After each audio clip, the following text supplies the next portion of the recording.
నేను గొప్ప ఉన్నవాళ్ళని, నేను గొప్పదాన్ని అవ్వాలి అనుకుంటున్నాం. మంచిదే, కానీ మన జీవితంలో అబ్రహాము దేవుని మాట విన్నట్టుగా, దేవుని మాట ప్రకారం చేసినట్టుగా మనం ఎప్పుడైనా చేయగలుగుతున్నామా? ఎన్నోసార్లు దేవుని మాటకు మనం ఎదురాడుతాం, దేవుని మాటను మనం ధిక్కరిస్తాం, దేవుని మాటకు లోబడం, దేవుని మాటను ప్రేమించం, దేవుని యందు భయభక్తులు కలిగి ఉండం. అందుకే మనము దేవునికి స్నేహితులుగాను, అందుకే దేవునికి దగ్గరగాను ఉండలేకపోతున్నాం.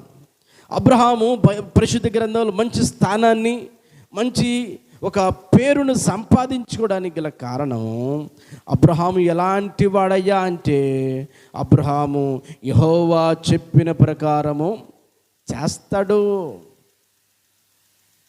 అబ్రహాము దేవుడు చెప్పినటువంటి ప్రకారము చేస్తాడు. దేవుడు ఏదైతే చెప్తాడో దానిని తూచ తప్పకుండా చేస్తాడు.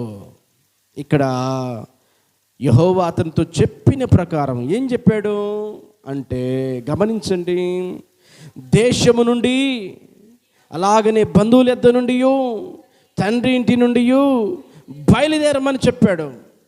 నిజంగానే ఊరంటే మనకి చాలా పిచ్చి ఉంటుంది. మన ఊరిని చూసి మురిసిపోతూ ఉంటాం, మన ఊరిని చూసి ఆనందపడుతూ ఉంటాం. ఊరు విడిచి ఉండలేం, ఊరు విడిచి బ్రతకలేము. ఎక్కడున్నా కానీ ఊరు గుర్తొస్తూ ఉంటుంది. ఊర్లో ఉన్న స్నేహితులు గుర్తొస్తారు, బంధువులు గుర్తొస్తారు, అలాగనే ఊర్లో ఉన్నటువంటి ఆ ప్రేమ ఆప్యాయతలు గుర్తొస్తాయి. ఆ ఊరి మీద ఉన్నటువంటి మక్కువ మనలను బంధిస్తూ ఉంటుంది. అట్లాగనే గమనిస్తే మరి అబ్రహాము యెహోవా చెప్పిన ప్రకారం చేశాడని రాయబడింది కదా.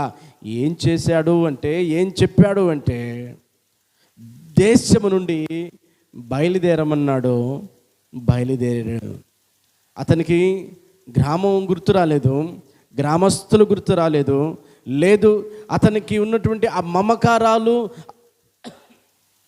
ఆ మాధుర్యకరమైనటువంటి ఆ సన్నివేశాలు గుర్తు రాలేదు. దేవుడు చెప్పినట్టుగానే దేశమును విడిచి దేవుని కొరకు బ్రతకడానికి బయలుదేరాడు. రెండవదిగా బంధువుల యొద్ద నుండి అని చెప్పాడు. నిజమే, ఈనాడు బంధువులు అంటే మనకు చాలా మక్కువ, చాలా ఇష్టం. ఎందుకంటే చాలా ప్రేమిస్తాం, బంధువులతో అనుబంధాన్ని కలిగి ఉంటాం. అయితే గమనించండి ప్రియ బిడ్డలారా, బంధువులను కూడా విడిచిపెట్టమని, కానీ వాళ్ళని కూడా విడిచిపెట్టాడు.